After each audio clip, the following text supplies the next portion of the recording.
one more time for a Starship liftoff.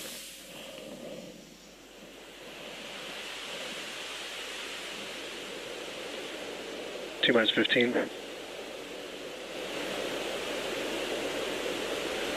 10, 9, 8, 7, 6, 5, 4, 3, 2.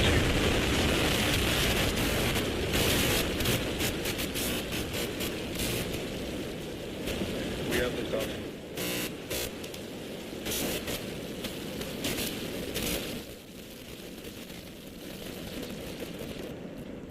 Vehicle is pitching downrange.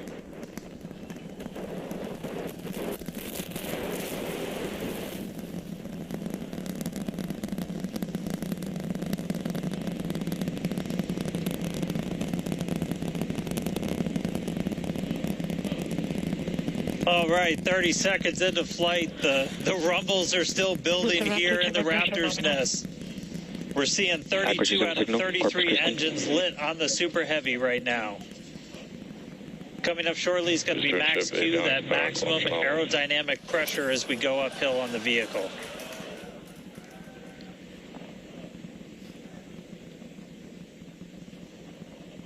Max Q.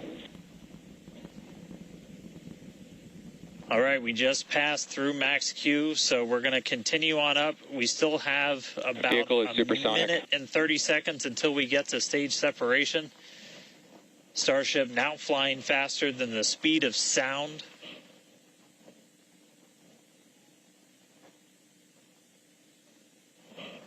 All right, so you got a couple of views. You got some ground trackers in your top camera there. You're looking down from the top of the booster in the bottom left, and then a camera in the top flap of the ship looking back in the bottom right, so getting a couple of different looks as Starship heads uphill. Once we get the hot staging, a lot of things happen all at once simultaneously. We're going to light the engines on the ship, starting with the RVACs first, and then the 3 center sea level engines before we're separated. All of that exhaust gets plumed out the side of the hot stage, and then the ship will separate itself.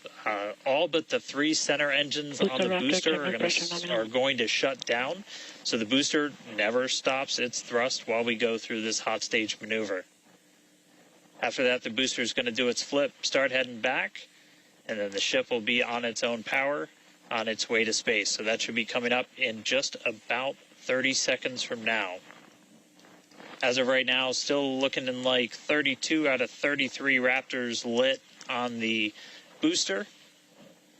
And we'll start to see those stagger down. They're going to turn off in banks, so you'll see the lights on the bottom left screen of the engines that are active start to turn off in different groups, and you'll see those 3 center ones lit. Booster engine cut off. Ship ignition. Stage separation confirmed. Boost back burn, start up. Acquisition signal, Houston.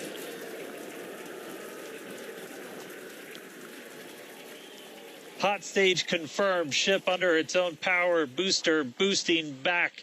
Looks like all 13 are lit. Kate, we got a booster on the way back to the Gulf and a ship on the way to space. Acquisition signal, Stennis. Ship chamber pressures are nominal.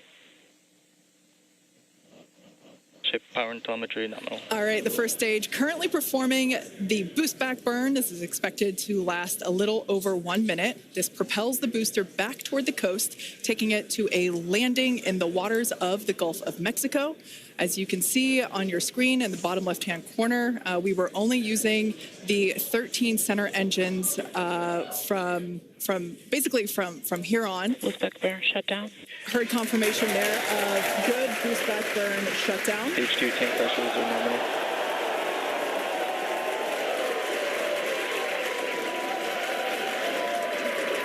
Lots of excitement. So right here,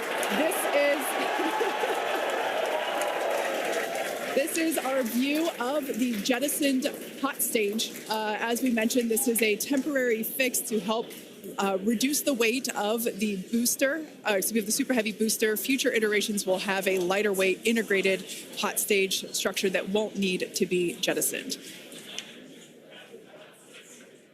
Now, after we jettison that hot stage, the booster will begin to attempt its water landing in the Gulf. In the meantime, the ship will coast for about 40 minutes or so up to an altitude of 214 kilometers. And after its coast phase, it will attempt a controlled reentry, including a flip maneuver and a landing burn just before splashing down in the Indian Ocean. But as a reminder, we are not attempting... Trajectory nominal. Good news there. Trajectory is looking good for the ship, which is on the right-hand side of your screen.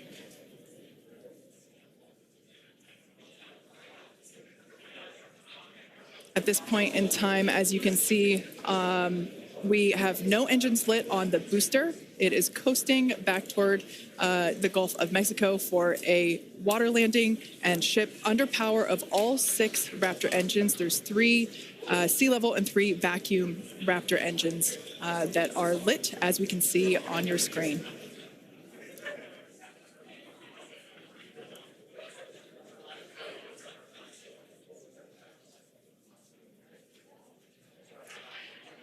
These views have been looking incredible. Super Heavy has been performing beautifully today. And you can hear the crowd is very excited about it. As a reminder, for Booster, the primary goal today is to do a landing burn and a splashdown in the water. And we are just about 30 seconds away from that landing burn expecting to begin. And an incredible view from the forward portion of the booster. This is basically on top of the Super Heavy booster where we have jettisoned that hot stage. So now we can see this incredible view of Earth as it's making its way back down to the Gulf of Mexico. Right now, the booster is using the 4 hypersonic grid fins to guide itself through atmospheric re-entry. And we are expecting that landing burn here.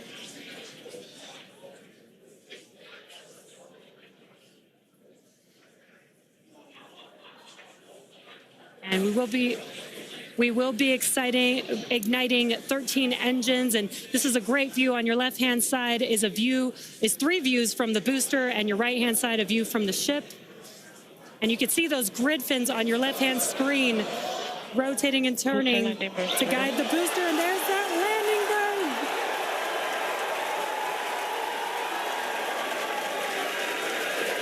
That landing burn just begun, and you can see the water below.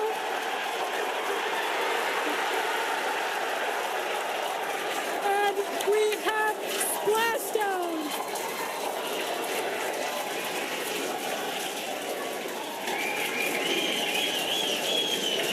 What an incredible sight. Congratulations to the SpaceX team. Ship has entered terminal guidance. That was absolutely incredible.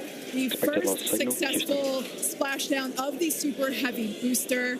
Loved seeing it just tip over into the water before losing that footage. Now the next milestone is coming up in about under a minute. The ship is going to shut off its Raptor engines, Ship engine cut off. which we see right there. As we mentioned before, today's test flight is not an orbital flight, but rather one that demonstrates the Starship's orbital capability.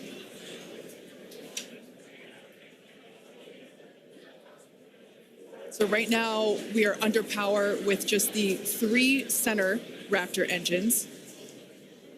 Expecting those, and just there we could see that those have also successfully cut off.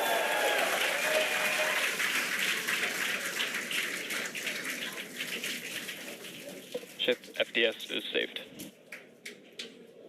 What an incredible... Nominal orbit insertion. Oh, there's great news there. The call out we were hoping to hear. Amazing views once again from Starship. We have our second Starship in space. These live views being brought to us by Starlink, which is on board the ship. Dan, what an incredible view we have once again. So exciting. We got another ship in space. I'm like still jumping up and down. This whole building was going absolutely insane when we saw the booster hit the water. I mean, Wow.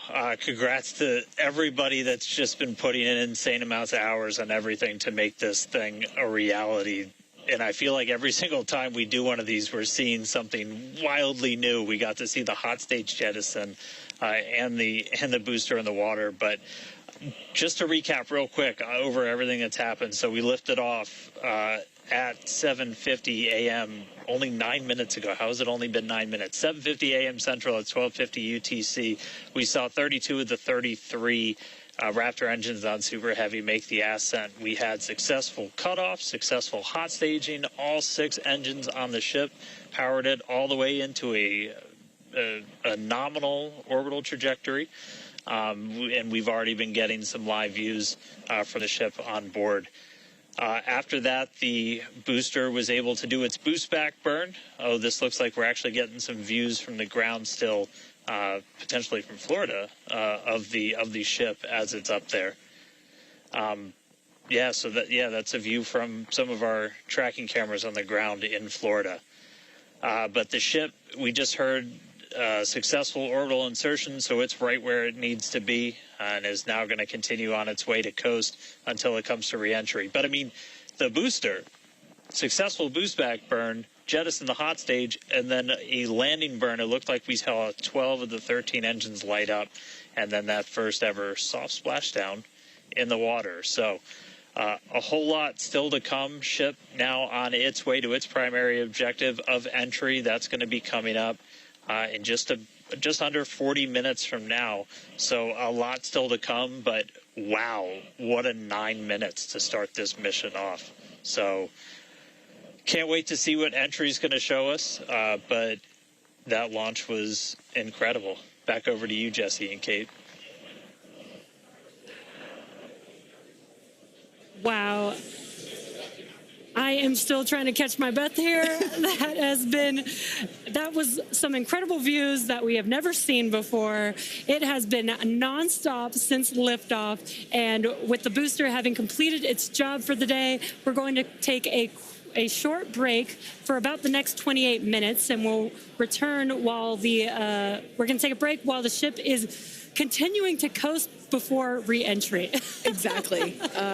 As with Flight 3, Starlink may enable us to talk with the ship through re-entry with no communication blackout. We are still testing Starlink during this phase of flight, so of course nothing is certain. However, if we do have views, we will be sure to bring those to you live. Views such as the one, that we had. Well, of course, because I said it went away. So we will try to bring those to you live. Exactly. Views or no views, we'll see you back here at T plus 40 minutes for coverage of Starship's re-entry, flip maneuver, landing burn, and splashdown.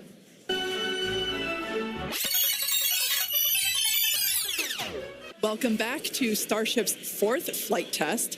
It has been an exciting day so far. We had an on-time liftoff of 7:50 a.m. Central Time, followed by successful hot staging, stage separation, jettisoning of the hot stage structure, an epic Super Heavy booster landing, water landing in the Gulf of Mexico, the first successful return of the Super Heavy booster. So that was incredible to see. And right now, the ship is in space. As you can see here by this view, we're looking at one of the flaps of Starship, one of 4. You can actually see a close-up side detail of some of those hexagonal heat shield tiles. Now, coming up around T plus 49 minutes, the ship will re-enter the Earth's atmosphere. As a reminder, the primary goal of today's flight test is for ship to make it through the extreme heat of re-entry. This is typically a portion of flight where we don't have communications with the spacecraft because it's re-entering at or around orbital velocity, which is about 8 kilometers per second or roughly 5 miles per second. At those speeds, the spacecraft moving through the atmosphere results in friction and creates a plasma field around the vehicle. That blanket of plasma distorts, as you can see, that plasma blanket, which you can kind of see here, distorts communication frequencies. So we're left with a brief blackout in communication.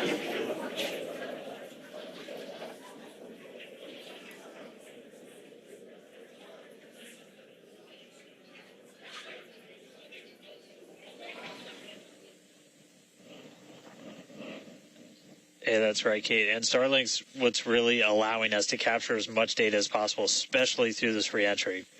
Updated animation, landing burn. I hope we get to see it for real today. But these live views that we're getting now and we're going to continue to get are through Starlink. That's going to allow us to get as much data as possible, which we've said it before, we're going to say it 9,000 times. The data is the payload on these flights. So as much as we can learn, that's just going to pay dividends on all of our future flights and help us get Starship to an operational phase. Reentry, obviously a really critical phase of the flight, and it's the one that we're now most focused on cracking to get us closer to that full reusability. Starlink is going to be able to send us data back all the way through reentry. We've done some additional testing, and we're expecting to be able to get data from Starlink thanks to its high frequency and kind of the orientation and everything of Starship all the way through reentry. And then got a new view here. We have two external views. We had this one on Flight 3. We've got two for this one.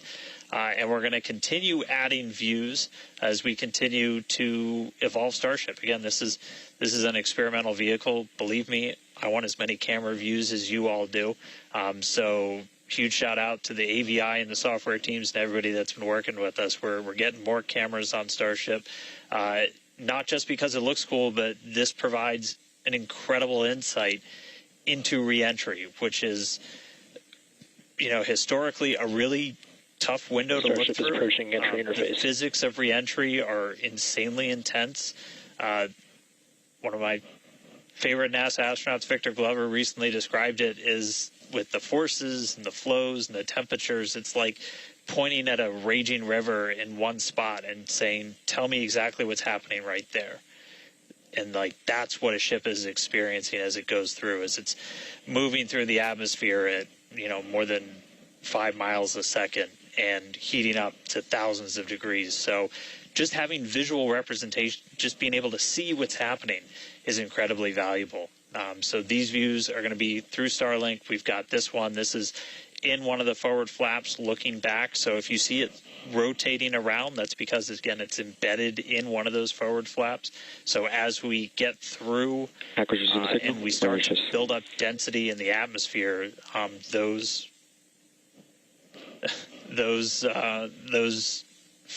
view is going to move around as the flap does. And then the other one we had a little bit earlier is looking at one of the other forward flaps on the other side. Eventually, we're going to keep adding more cameras to Starship, get a couple of different views from the outside of all the different areas, and then also eventually to be able to see payloads once they're deployed. So a lot more exciting stuff coming up in the future. But right now, we're getting closer to reentry. Again, we're going to be moving at hypersonic speeds of more than 5 times the speed of sound. We're going to see that plasma start to build. So, Kate, Jesse, excitement coming up. Yeah, as you can see with that view on your screen, again, high def brought to us by Starlink. We can see the plasma beginning to build as the ship is getting closer to the Earth's atmosphere. Now, let's talk a little bit about how Starship will survive reentry, hopefully, and control itself. Exactly. We've been talking about this entire flight test. There's 18,000 hexagonal ceramic tiles surrounding the bottom portion or the Earth-facing side of the ship. Through 100 kilometers altitude, good altitude for entry. Great call-outs there. Now, during atmospheric reentry, the vehicle is going to see temperatures as high as 2,600 degrees Fahrenheit or over 1,400 degrees Celsius. So those tiles are there to help protect the vehicle from this extreme heat. Yeah, and the flaps will help control it. Now, one noticeable difference I see immediately, those flaps are not moving as much as they were on Flight 3. So that is a great sign, right? We had unplanned loss of roll control on Flight 3, so we added some additional thrusters, and we can see that they're working well, and we have a much more stable view. So those flaps, there's 4 of them, 2 at the top and 2 at the bottom. They're made out of stainless steel, and yeah, they help steer the ship, which, as we can see, the plasma continuing to build. Now, if the ship survives reentry, it will have to perform a flip maneuver as well as a landing burn. We saw this demonstrated in a couple of high-altitude flight tests back in 2020, 2021. Similarly, temperatures increasing on the nose within expected ranges. Great news there. It sounds like the temperatures that we are getting during this point, which again, we usually don't get during spaceflight because of this plasma. We're getting this live. This is a great news. So similarly to, for example, the serial number 10 test that we saw a couple years ago, we're hoping to duplicate that again today. Hopefully we will see it live. And basically the 3 center engines of the ship will reignite and gimbal or point to help flip the ship until those engines are pointing down so that it can land vertically using Raptor's thrust. And as you can see, even from the beginning of the program, we've designed Starship to land on Mars where there are no runways or other humans to help out. We also want rapid reusability, so we're doing... Vehicle is passing through 85 kilometers altitude. The flaps have control of the vehicle. Great news. Flaps have control of the vehicle. That's exactly what we want to hear for this flight test. Yeah. Again, we are going to be doing a propulsive landing instead of a more traditional means like parachutes. And we are expecting re-entry to begin here in just about a minute. Re-entry, an awesome view that we have here. Starship remains on a good entry trajectory. This is the same view that we had when we first returned from the coast phase. Again, this is looking at the side of one of the flaps. It's incredible that literally at the bottom of this picture, we're basically looking through plasma, which is just absolutely mind-blowing. Wild, very wild. Now we are expecting entry to begin here in about 30 seconds or so. Entry to splashdown is expected to last about 6 minutes long. And that flip maneuver should occur around about 10 minutes before splashdown. And such incredible views that we're getting. Approaching peak heating region.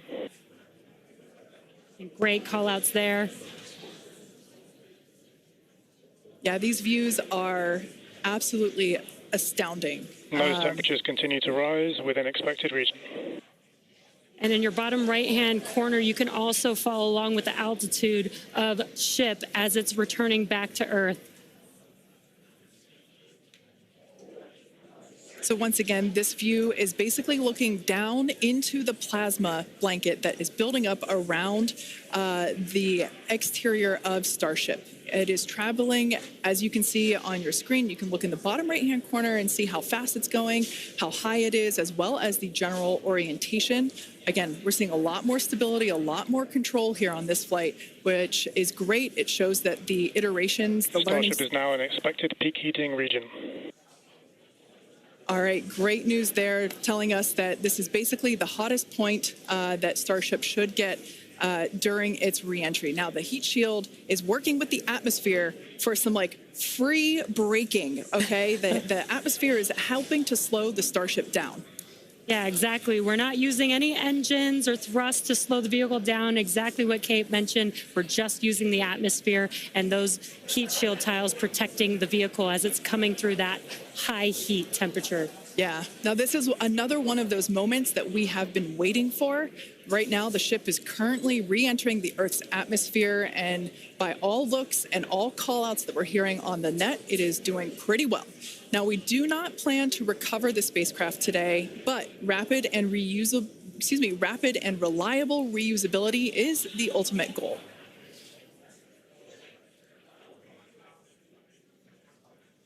And just pausing to just take in this incredible new and different view that we're seeing. We did get a similar view in Flight 3, but again, the vehicle did lose a little bit of its control, attitude control, and this is a very stable view. This is great. This is exactly what we want, and we are hearing that we're getting expected call-outs. Mm-hmm. Absolutely. Starship is seeing half a G of acceleration, remains on a good entry trajectory. You know, it's incredible to look at this photo and wonder, wait, is it real? Is it frozen? You know, we can see so I was just going to say Those temperatures have stopped increasing. Oh, that is great news. The temperature is no longer building. But I was saying, we have a little bit of indication there. We can see that streaking that occurs and tells us that this is indeed a true view. So once again, we are looking basically through the plasma that is building up around the exterior of the ship. And I still cannot get over that we are getting a live view of re-entry right now, live on your screen. Again, we've said this over and over, but all thanks to Starlink. We are able to use Starlink in space, which we're getting this incredible data. And not only just the data from the sensors, but getting live imagery of what is actually happening, which is great, which we've never been able to do live before. Right. Now, just a quick future outlook here. So in about, let's see, at T plus about 1 hour and 2 minutes, we should hear a call out for entry transonic. That means that the ship is going near the speed of sound.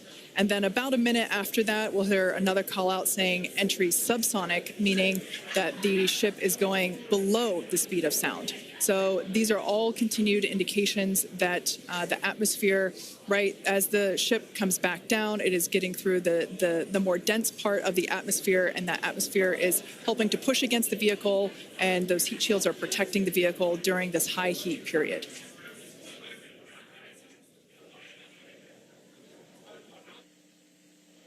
Yeah, Kate and Jesse, we're starting to see as the atmosphere gets denser, you're starting to see a few more particles make an appearance in the plasma there. You can see you're looking down at the aft end of the ship in the top left, and you're seeing essentially the flame build up as we go through reentry. You've been hearing the call-outs. They're tracking things like temperatures in the nose cone, and those were right where we modeled them to be, which is really cool to see and to see in real time. But we're coming up, we're at about 67 kilometers in altitude. Our last signal with the ship on Flight 3 was at 65, so we should be making it past that point shortly. Obviously, as you guys pointed out, we're in a much better control this time as we re-entered in the right attitude, and our flaps have been steering the way so far. Once we get through transonic, that's when you've got essentially Raptor landing bird. Different areas around the vehicle where the air is either moving faster or slower than the speed of sound. We'll eventually get to subsonic, which we have some experience with. We did in our suborbital campaign. Start of Raptor chill. And Starship will eventually get down to its terminal velocity as it's floating down to the water. That's just about 200 miles an hour or so. We are hearing that we're starting to chill some of the engines as we are, if we make it all the way down to the water, still going to attempt a landing burn, but still a ways to go. We're at about 64 kilometers in altitude right now. We made it through what's expected to be the peak heating, but now we're going to start encountering increased pressures as the atmosphere gets thicker and thicker. So we're at 63 kilometers, so we've already made it farther than we did on our last flight when that last signal was coming at 65 kilometers. So again, what we're really looking at here is the performance of the heat shield, of the flaps, of the seals in the flaps. There's just a whole bunch of different areas that we're keeping a really close eye on as we re-enter.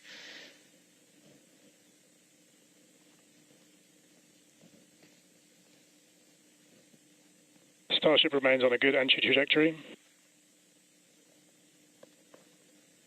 And looking like we're still on a good trajectory. If you're seeing little camera moves, that's the flap moving as it continues to maintain the attitude of the vehicle as it re-enters.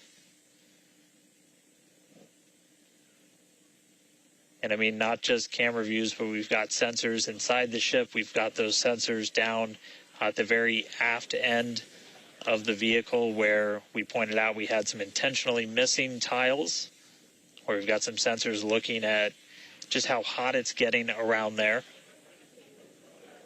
We intentionally put those in essentially the least critical part of the heat shield, where if you had any kind of a breach, it wouldn't be great for reusability, but wouldn't be critical for actual making it through the reentry into the landing.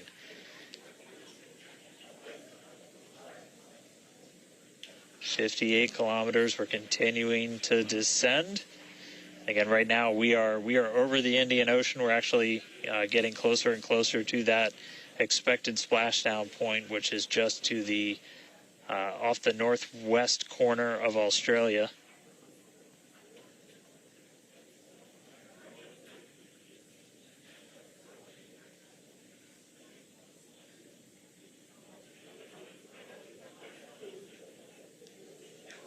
And if you keep an eye on our speed, the speed is dropping. We're hitting the thicker part of the atmosphere now. The speed's going to start dropping precipitously. We're going to start getting to transonic pretty soon, and then after that we'll get into subsonic, where we're moving less than the speed of sound. But wow, what a light show so far.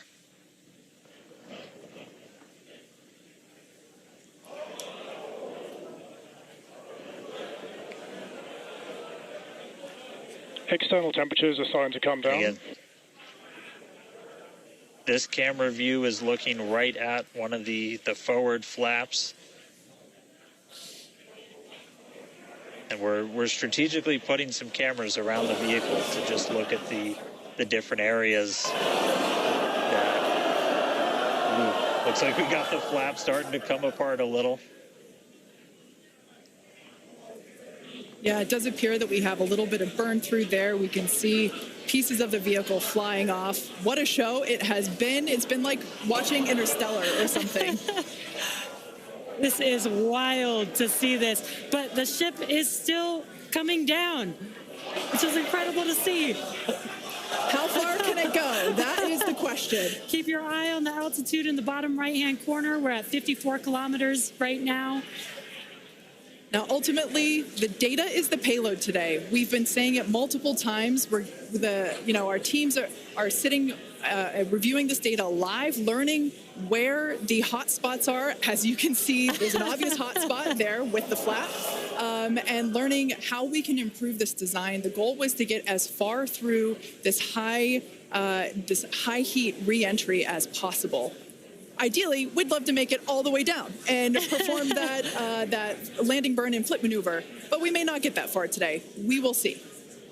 Again, this is a test, and we are gathering as much data as possible, visual data as well, which we can see here. We are getting a lot of debris covering the camera on your screen, but we can still see some of those sparks and flames from that high heat as ship is making its way back down to Earth.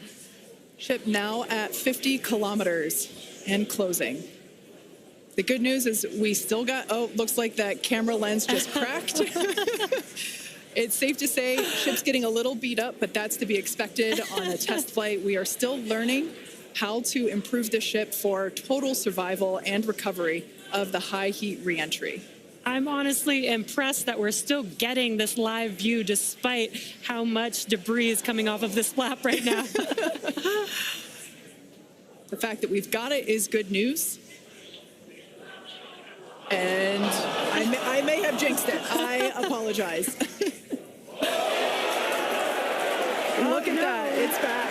We are still going. And the teams here at SpaceX are excited, as you can tell by the cheering behind us. There's still a sizable crowd here at Mission Control Center, Hawthorne. A splashdown is expected in just about 4 minutes from now. And we're still moving. We still have live views. Starlink is doing an incredible job. Maximum entry dynamic pressure. External temperatures are dropping. Okay, good news. Those external pressures are dropping. The question is, how much of the ship is left? We can't really tell. We can still see some of that particulate coming off. And unfortunately, we do have a cracked camera lens. But for any photographers out there and videographers, we know that's part of the gig sometimes. Yeah, and you can see that the speed is rapidly slowing down. That's actually really great news for us. We want the vehicle to be slowing down before it splashes down into the ocean. That'll help set us up for that flip maneuver, engines first down into the water. Exactly. So we have seen this flip maneuver demonstrated on previous high altitude flight tests like serial number 8. Oh, more views. Or I should say more light coming through the view that we have through that cracked and dirtied lens there. But yeah, so we're hoping that this flip maneuver, that we can pull it off as soon as we get those views back. If we can get them, if the ship is still around, we will bring it back to you. Vehicle has passed maximum dynamic pressure. That is great news. Maximum dynamic pressure being the moment in which the vehicle experiences the greatest amount of aerodynamic pressure. Speed still dropping. We're now at 37 kilometers above the ocean. Just like Flight 3, we are targeting a splashdown in the water in the Indian Ocean. And we don't have a live view right now, but because we're still getting data and telemetry, that does tell us that ship is still doing okay, at least. And there we got that live view back. The crowd very excited to see that view, despite not being able to see very much. The fact that it's there tells us the ship is still alive. Yes, and collecting data, continuing to collect data as we get closer and closer to Earth. Yes, now 30 kilometers, now 29 above the Indian Starship is Ocean. at 30 kilometers altitude, Mach 2. Sounds like the vehicle's traveling, as we just heard, Mach 2, which is, looks like we might, I thought maybe it might clear up. It is a little bit, now at T plus 1 hour, 3 minutes and 13 seconds into Starship Flight 4, hoping that the ship can hang on. It's probably potentially hanging on by a couple of bolts and threads, but it's still going, and that is excellent news. That deceleration is looking incredible. We're about to go under 1,000 kilometers per hour. Yeah. Starship is at 20 kilometers altitude. Now, keep in mind that even though we can't see anything, the data itself is what we really are. Starship is subsonic. Subsonic, they're telling us it's traveling below the speed of sound.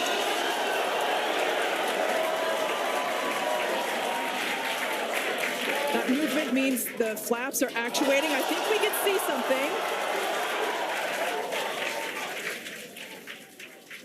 This is a nail biter. But we are, unfortunately, we can't see through the lens, but we're still getting the feed. Starship is now 11 kilometers over the ocean. All this data is incredibly important, even if, it breaks up right now. Okay, we can see that flap actuating through the glass.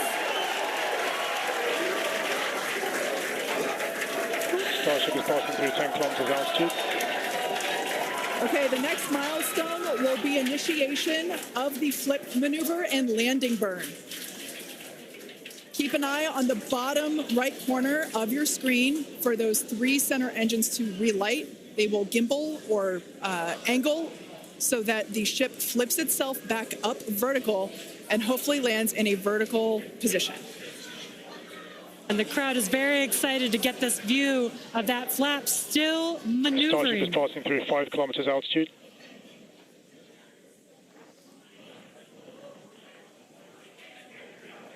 This is incredible. We're getting very close to splashdown. These fireflies are such a good sign of life right now. We wish we could see more, but we'll take it. Starship is at 2 kilometers altitude, terminal velocity.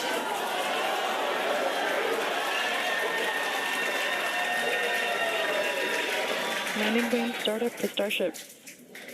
All right, good news there.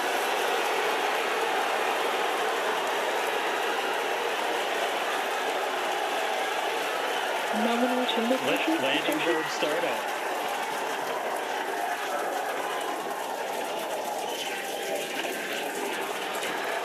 Starship is in landing burn. Landing burn shutdown. The landing burn shutdown was commanded.